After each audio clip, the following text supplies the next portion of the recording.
ჩვენ თუ გვინდა რომ ბავშვმა ჩვენ გვცეს პატივი, ჩვენ მას უნდა ვასწავლოთ პატივისცემა რა არის. თანამედროვე სამყარო რა ტიპის აღმზრდელო გარემოს მოითხოვს და რამდენად მზად არიან. ჩვენ თუ გვინდა რომ ჩვენი შვილი იყოს ჰარმონიული, პასუხისმგებლიანი, ზრდილობიანი, ეთიკური, მორალური, პირველი უნდა ჩავიხედოთ საკუთარ თავში საათების რაოდენობას, რამდენი არის დასაშვები, რომ ბავშვი ურთიერთობდეს ამ ციფრულ სამყაროსთან და თუ რაღაცას ვკრძალავთ რეალურად, ეს უნდა იყოს ახსნაგან მარტებით.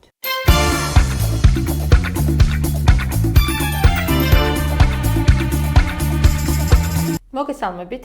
თქვენ უყურებთ გადაცემას ჯანმრთელობა და არა მხოლოდ ნინი ჭაჭიასთან ერთად, მე მის თანაწამყვანი ნათია გაფრინდაშვილი ვარ.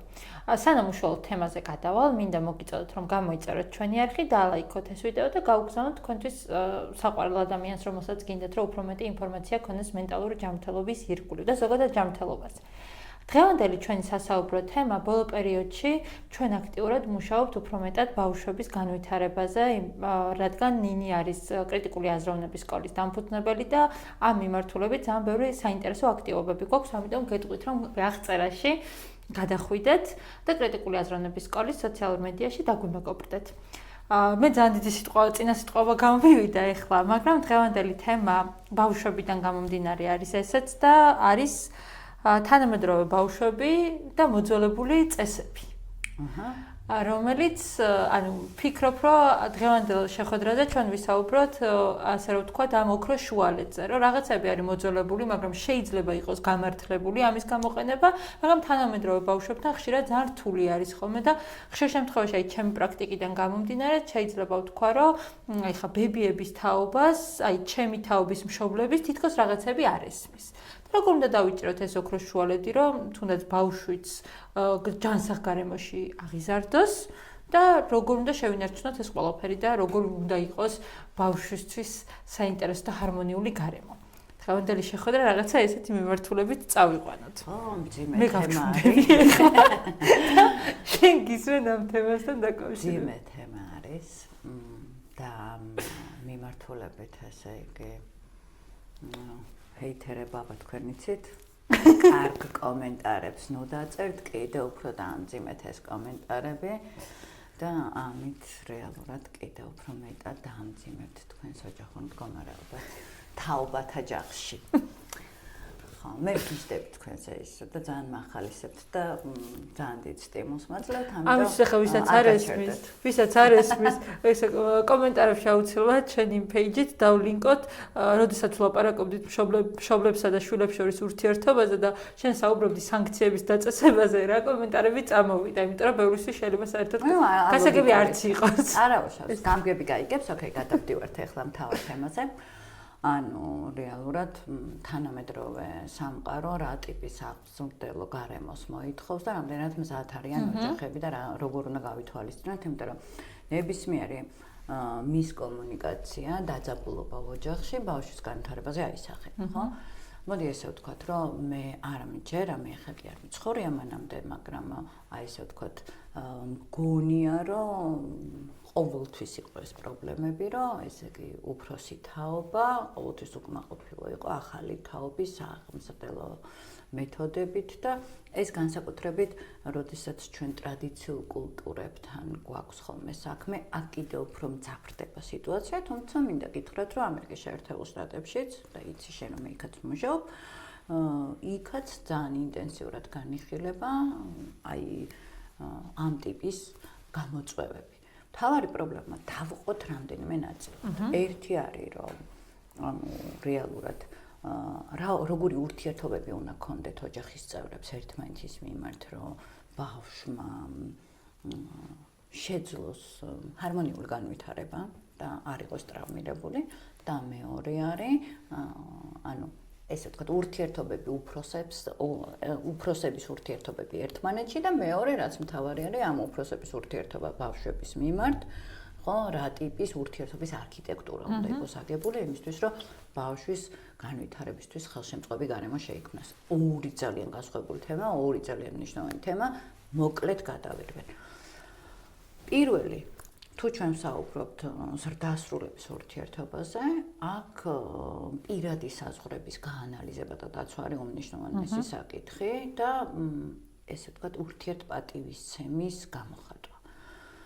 რატო დავიწყე ურთიერთპატივისცემის საკითხით? იმიტომ რომ ჩვენ თუ გვინდა რომ ბავშვმა ჩვენ გვცეს პატივი, ჩვენ მას უნდა ვასწავლოთ პატივისცემა რა არის. და თუ ჩვენ ერთმანეთში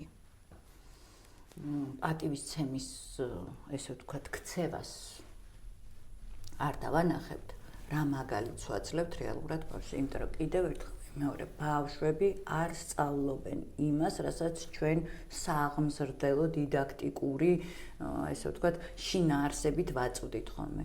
ბავშვების 90%-ად ირეკლავენ ჩვენს ქცევებს. როგორ ვექცევით ჩვენს თავებს, როგორ ვექცევით გარემოს და აქედან გამომდინარე უყალიბდება ქცევითი მოდელები. ამიტომ ჩვენ თუ გვინდა რომ ჩვენი შვილი იყოს ჰარმონიული, პასუხისმგებლიანი, ზრდილობიანი, ეთიკური, მორალური, პირველი უნდა ჩავიხედოთ საკუთარ თავში, რა მაგალითს ვაძლევთ. იმიტომ რომ ეს არის ერთ-ერთი წყალგამყოფი იმისა, რომ ხო რა შევკვეთა, რა ჩამოვიდა, რომ არ დაგვემართოთ. ეს მოდი ბავშვი მშობლების და ზრდასრულების თემა აქ დავხუროთ, იმიტომ რომ ეს ძალიან მტკივნეული თემაა, ძალიან ესეთი დიდად გასაზრებელი თემა არის და შეიძლება ამ მიმართულებას ცალკე გადაცემაც კი მივუძღვნათ, რომ კონკრეტულად რა პრობლემები არის, როგორი პრობლემები არის და ზოგადად რას იწვევს, როგორც ჯანმრთელებში, ასევე ბავშვებში ცალკე ვისაუბროთ. აქ ეხა მეორე თემაზე რატომაც მინდა ყურადღება გავამახვილო, ძირითადად არის ხოლმე ეს ტრადიციული განათლების მეთოდები, რომლებსაც ესე ვთქვათ, ზრდასრულები ძირითადად იყენებენ ხოლმე, სადაც განსხვავებას მე ესეთი განცდა მაქვს, რომ მშობლებს ერთმანეთში ქცევის დონეზე, არა ანალიზის დონეზე და სიტყვების გააზრების დონეზე, არამედ ქცევის დონეზე ერევათ ავტორიტეტი და დიქტატურა. ავტოკრატია. ხო? და თანამედროვე სამყარო, ხო, იგივე ამ თავისუფალი სამყარო არის. თუ ადრე ბავშვებისთვის ინფორმაციის მთავარი წყარო იყო მშობლები და მასწავლებლები, დღეს ბავშვები ჩვენზე მეტად ინფორმირებულები არიან. ჩვენ არ ვართ უკვე ისეთი ავტორიტეტები მათთვის, როგორიც შეიძლებოდა თუნდაც დეჩემ ყოფილიყო ჩემთვის. გადაგამოწმებს ყველა ვარიანტში ტექნოლოგიური ხშირ შემთხვევაში ჩვენზე მეტ ინფორმაციას ფლობენ, იმიტომ რომ ჩვენთვის ციფრულ ტექნოლოგიებთან ურთიერთობა დასწავლილი არის. ეს ბავშვები ამ ციფრული, ესე ვთქვათ, მოქალაქეები, მათ ვეძახით ციფრულ მოქალაქეებს. ესენი არიან ციფრული მოქალაქეები. ეს არის მათი ბუნებრივი გარემო, ბუნებრივი ჰაბიტატი. და შესაბამისად, ხო, თუ ჩვენ რაღაცა ავტორიტეტობაზე ვსაუბრობთ, ეს უნდა გავაანალიზოთ, რომ როგორ უნდა მივახციო, რომ ვიყო როლმოდელი და ავტორიტეტი, იმიტომ რომ ინფორმაციით, ესე ვთქვათ, ჭყალებში ვაჭრობა უკვე არ მოსულა. ეს არის ერთ-ერთი მნიშვნელოვანი საკითხი. მეორე მნიშვნელოვანი საკითხი, რაც არის და ძირითადად მშობლები შიშით უყურებენ, ხო, აი ამ ციფრულ სამყაროს და ცდილობენ, რომ ამ ციფრულ სამყაროსთან აუკრძალონ ბავშვებს ურთიერთობა. ესეც არასწორია, თუმცა ეს იმას არ ნიშნავს, რომ ბავშვები მუდმივად უნდა იყვნენ ციფრულ გარემოში, ხო?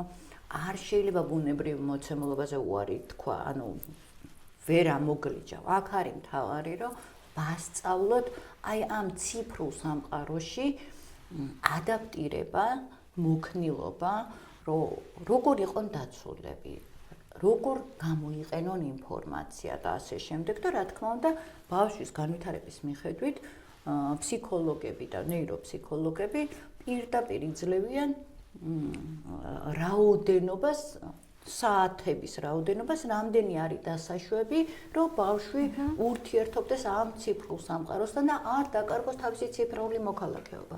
ამიტომ ამ მიმართულებითაც მნიშვნელოვანია რეალურად, რომ არა ვებრძოლოთ, არამედ აქაც რაღაცა წესები დავაწესოთ და ესეც იყოს არა, ესე ვთქვათ, ავტოკრატიული წესები, რომ მე ვთქვი და მორჩა. იმიტომ რომ გაუგებარია რეალურად, ხო? არამედ ეს იყოს ახსნა განმარტებით და მეორე თემა არის ციფრული სამყაროში გართობა ძალიან მარტივი არის. ჩვენ თუ გვინდა ციფრულ სამყაროში ბავშვები ლიმიტირებულ დროს ატარებდნენ, ჩვენი პასუხისმგებლობა არის. გარეთ სამყაროში უნდა ქონდეს აქტიობა. შევაჩვიო გართობას და აქტივობას გარემოში. იმიტომ რომ ხო, ჩვენ მშობლებს ბევრად გამარტივებული ჰქონდათ საქმე იმ მხრივ, რომ რასაც შემოთავაზებდნენ თამაშებს, იქიდან არჩევას ვაკეთებდი და ეხლა ჩვენი შვილები ხო, აი ამ ციფრული მოქალაქეები რო არიან, მილიონობით შეთავაზება აქვთ გასართობის შესაბამისად, ჩვენი თავსატეხი არის, რომ როგორ ვასწავლო გართობა ციფრული სამყაროს მიღმა. როგორ და თუ აქ ჩვენ წინა გადაცემაში ვისაუბრეთ აი ამ ემოციურ გადაწყვეტაზე და თუ აქ ჩვენი ურთიერთობა მარტო სტრუქტურირებული და პასუხისმგებლობების თემებით უკავშირდება ერთმანეთს, ხო?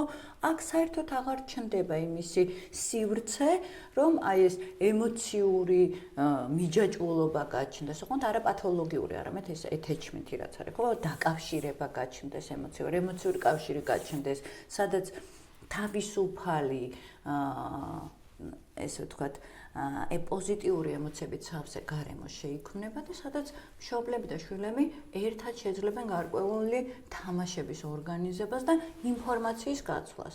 ანუ კი არ უნდა ავკრძალოთ, ალტერნატივები უნდა შევქმნათ და თუ რაღაცას ვკრძალავთ რეალურად, ეს უნდა იყოს ახსნა განმარტებით. იმიტომ რომ სხვა ვარიანტი აი ეს თანამედროვე ციფრული სამყარო, აი ამ ტექნოლოგიები, იგივე დემოკრატიული, ლიბერალური მიდგომები, ეს ამ ბავშვებისთვის ეს ბუნებრივი მოცემულობა არის და ის მე ვთქვი და მორჩა, ანუ მეფე მან თქვა, არ მუშაობს მათზე და ვერც იმუშავებს. და ეს რეალურად იწვევს მათი რბილი უნარების განუვითარებლობას. იმიტომ რომ როდესაც მე ბრძანებულ დიქტატორულ ტონში, ავტოკრატისავით ბრძანებებს ვიძლევ და ახსნას არ ვაძლევ, უნარის განვითარების საშუალებას არ ვაძლევ რეალურად, ხო? რომ მე ვთქვი და მორჩა ბეტონის კედელს აგებს და თუ მე ვუხსნი რატომ, რისთვის, რა ალტერნატივები შეიძლება იყოს დიალოგში შევდივარ. ამით ვავითარებ ემოციურ ინტელექტს, კომუნიკაციის უნარებს, კრიტიკული აზროვნების უნარებს, მიმღებლობას, ემპათიას და ეს არის ის რბილი უნარები, რაც თანამედროვე სამყაროში თუ ჩვენ გვინდა ჩვენი შვილები იყვნენ წარმატებულები, ბედნიერები და ხალისიანები, ამ უნარების გარეშე შეუძლებელია. ხშირად მსმენია ხოლმე ფრაზა, რომ მაგალითად არ ვიცი, მაგრამ როგორ უთხრა ეს ჩემს შვილს, ანუ ჩვენ ვლაპარაკობდით დიქტატურაზე, რომ მე ესე ვთვლი და მორჩა. ანუ ამ მიდგომით შვილთან ურთიერთობა არ შეიძლება. მეორე მომენტია, რომ ანუ ხშირად მსმენია აი ჩემზე დიდი თაობისგან, რომ მაგალითად არ უყვართ და არ ცდილობენ რომ შვილთან აღიარონ თუნდაც საკუთარი შეცდომები. ან თქვან არ ვიცი. ხო? ანუ ამ შემთხვევაში როგორ არჩევას მისცემდი, ან როგორ უნდა მოიქცნენ მშობლები, რომ თავის თავთან გააცნობიერონ ის, რომ ხშირ შემთხვევაში აღიარება შეცდომის და იმის თქმაც, რომ არ იცის და მოდი ერთად თუნდაც დავგუგლოთ, ერთად ვკითხოთ ხელოვნურ ინტელექტს, იმიტომ რომ ხელოვნური ინტელექტი ჩვენი ყოველდღიური წყარო, ჩვენი ყოველდღიური ცხოვრების ნაწილი არის, ანუ რამდენად სწორი არის, რომ თუნდაც ის ავტორიტეტი რაღაც სიტუაციაში არ ჩამოინგრეს. ეგეთ, ანუ მოდი ესე ვთქვათ, რომ ეს ბავშვები, აი ამ ციფრულ სამყაროსთან ბუნებრივ ურთიერთობაში არიან, ძალიან კარგად ხვდებიან, რომ წარმოუდგენელია ზრდასრულ ჰქონდეს ყველაფერზე ინფორმაცია და როდესაც მე ვპოზიციონირებ იმას, რომ მე ყველაფერი ვიცი, მე ამით ვასწავლი ტყუილს. სწორი ინტერპრეტაცია. მეორე, რასაც ვაკეთებ, ვასწავლი იმას, რომ მე ვაიძულებ პერფექციონიზმს, რაც დამღუპველი არის, რომ მე ყველაფერი უნდა ვიცოდე, რაც შეუძლებელია შეუსრულებელი მისიების დაკისრებას და პასუხისმგებლობების აკიდებას ვავითარებთ ამ დროს ბავშვი, რაც რეალურად წარმატებას და ბედნიერებას კი არა, უბედურებას მოუტანს. ვერ იქნები სუქრონიკულად პასუხისმგებლობის აკიდებული, როდესაც გეშინია გააჟღერო იმისა, რომ რაღაცა არ იცი და ვერ გეცოდინება ხელოვნურმა ინტელექტმა, ჩვენზე მეტი იცის ყველაფერი, ხო? აქ თემა არის, რომ ხო, შეცდომებიც მოსულა. შეცდომებზე საუბარიც მნიშვნელოვანია, რომ ხო, მაგრამ მეორე თემა არის, რომ მე რო შეცდომას ვუშვებ, ამას შეცდომად და დრამად აღვიქვავ, თუ რა გამოცდილებას მომცა ამ ჩემმა შეცდომამ, ხო? მაგრამ თუ მე ქრონიკულად ერთ და იგივე უკვე შეცდომა არ არის და ბოდიში იდიოტიზმია, ხო უკვე. ხო და აქ არის მთავარი, რომ როგორ პოზიციონირებ, რას ვასწავლე, რომ რამდენად მზად ვარ ვაჩვენო ჩემ შვილს ღიაობა, ემოციური მიმღებლობა და ის რომ უპირობო სიყვარული და მიმღებლობა არსებობს, აი ამაზე უნდა დავფიქრდეთ. თუ მე რაღაცა ჩარჩოებს ვითხოვ ჩემი თავისგან და ესე ვურთიერთობ შვილთან, ის სწავლობს, რომ იმანაც რაღაცა ჩარჩო უნდა მოიგოს და ისე და რაც ემოციურ დისტანცირებას ზრდის და ძირითადი პრობლემები ეგ არის, რომ საერთო სალაპარაკო თემები აღარ აქვთ. მშობლებს, ახლა ჩემთანაც კონსულტაციაზე რომ მოდიან და ჩვენთან კრიტიკული აზროვნების სკოლაშიც რომ დადიან, ხო? ბევრი მშობელი ამაზე ლაპარაკობს, რომ საერთოდ ვერ ვიგებთ რაზე ვილაპარაკოთ. მან მეორე თემა არის, რომ ერთი არის, რომ ჩვენ რო რაღაცას ვასწავლეთ, იმათგან ამდენი ამისწავლეთ, იმათვის ციფრული ტექნოლოგიები, ეს ბუნებრივობა, იმათმა შეიძლება ძალიან ბევრი რამე გვასწავლონ ჩვენ. უბრალოდ ამასაც, როდესაც და ეს არის კარგი მეთოდი იმისათვის, რომ როგორ შეიძლება ციფრული მიდგომების საგანმანათლებლო საკითხებად გადაქცევა, ხო და ამით მათი თვითშეფასება მე მაგალითად ნიკოლოს სულ ვეკითხები ხოლმე ამ ტექნოლოგიებთან მიმართებაში, რომ დედა ის როგორ გავაკეთო და დედა ის როგორ გავაკეთო და ამით არც მერიდება არაფერი და პირიქით ეს კიდევ უფრო მეტად გვაახლოებს, იმიტომ რომ რაღაცა თანაბრობის განცდა ჩნდება, ხო და ის რომ შეცდომებიც მოსულა და შეიძლება რაღაცა არ ვიცოდე და თუ რაღაცა არ ვიცი, თუ მომდება ვისწავლე. აი ხა შენ საუბარს რა უსმენდი ერთი რაღაცა ფრაზა ჩამომიყალიბდა თავში, რომ ფაქტობრივად შვილთან ჩვენი ურთიერთობა, როგორც ამბობ ხო ანარეკლია, როგორც ჩვენ ვექცევით, ისე იქცევა ის. ანუ არ აქვს მნიშვნელობა იმას, როგორ ელაპარაკები, არამედ მის ქცევებს, შენ ქცევებს აკოპირებს. ამიტომ ანუ რაღაც კოდას ვფიქრობ, რომ აი ესეთი ამ გადაცემის ერთი ფრაზა შეიძლება ეს იყოს, რომ თქვენ შვილებთან იურთიერთეთ როგორც სარკესთან. საკუთარ თავთან, სარკესთან, როგორც მოიქცეოდით. ესე ვთქვათ, რომ თუ თქვენ ხვდებით, რომ ის ურთიერთობა, რომელიც თქვენ შვილებთან გაქვთ, თქვენთვის დამაკმაყოფილებელი არ არის, დაფიქრდით, რა გაქვთ თქვენს თავში დასაკორექტირებელი და გასავითარებელი და ამის შემდეგ აი ამ რეფლექსიური, ესე ვთქვათ, გაცნობიერებიდან დაიწყეთ ახალი ურთიერთობის არქიტექტურის აგება. მადლობა ნინი, ჩემთვისაც ძალიან ღრმა გადაცემა იყო, მიუხედავად იმისა, რომ მე არ მყავს შვილი და ანუ ამ თემებზე ცოტა შორს ვარ ხოლმე, მაგრამ ხშირ შემთხვევაში თუნდაც ვუყურებ მე ჩემი მეგობრის შვილებს, ან ძმის შვილებს და ასე შემდეგ და ძალიან მადგება ხოლმე ეს თემები მეც პრაქტიკაში. და იმედი მაქვს თქვენთვისაც საინტერესო არის ბავშვებთან დაკავშირებული თემები, იმიტომ რომ მშობლების მიმართულებით, ანუ მშობლებისთვის ამ ციკლის გაგრძელებას ჩვენ კიდევ ვაპირებთ, რამოდენიმე ეპიზოდს ვფიქრობთ, რომ ჩავწეროთ და იმედი გვაქვს თქვენს გამოგადგებათ ჩვენი ინფორმაცია. ჩვენ კი მოგიწოდებთ, რომ გამოიწეროთ ჩვენი არხი და ალაიქოთ ეს ვიდეო, დაგვიწეროთ კომენტარში რა თემა გაინტერესებთ, რამე კითხვა თუ გაქვთ და ჩვენ აუცილებლად ყველაფერზე გიპასუხებთ. ყოველ ხუთშაბათს საღამოს 9 საათზე კი თბილისის დროით, რა თქმა უნდა, შევხვდებით დარიო რადიოსა და ნინი ჭაჭიას YouTube არხებზე. დროებით.